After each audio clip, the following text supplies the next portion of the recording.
TRS పార్టీతో ఇప్పుడు MP ఎన్నికల్లో ఒప్పందంతో వెళ్తున్నట్టుగా సమాచారం. ఇది మరో కుట్ర కాంగ్రెస్ది.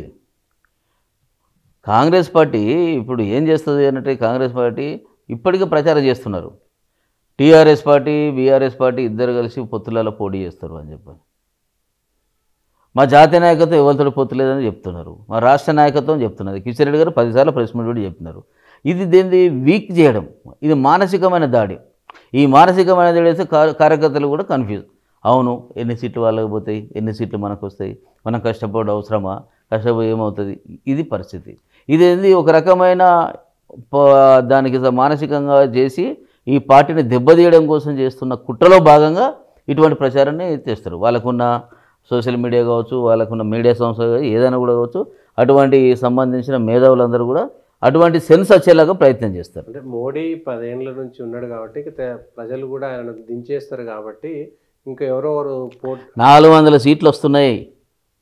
ప్రజలు దించాలనుకుంటలేరు. ప్రజలు ఇంకా 303 తక్కువైనా 400, 450 ఇవ్వడానికి సిద్ధంగా ఉన్నారు. మీరు ఏ ఊరికైనా పోయి మీరు సర్వే చేయండి, ఏ కాన్స్టిట్యూన్స్ పోయి అడగండి. నరేంద్ర మోడీ గారికి తప్ప ఇంకొక అవకాశమే లేదు. మీ పెద్దపల్లిలో పడతాయి ఓట్లు బీజేపీకి? ఎందుకు పడవు? ఎంపీకి ఎందుకు పడవు?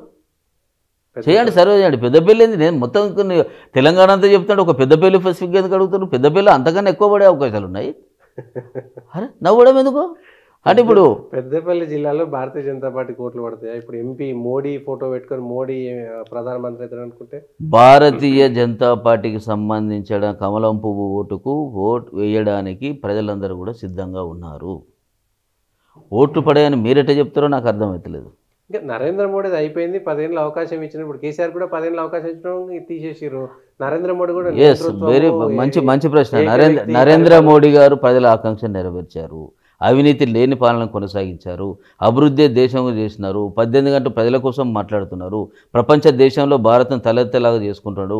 అనేక సంక్షేమ పథకాలు, ఒకప్పుడు 150 ఉన్న పథకాలను 370 పథకాలు కొత్త క్రియేట్ చేసి ప్రజలకు, సామాజిక వర్గాలకు, కింది వాళ్ళందరూ కూడా అందింపజేస్తున్నారు.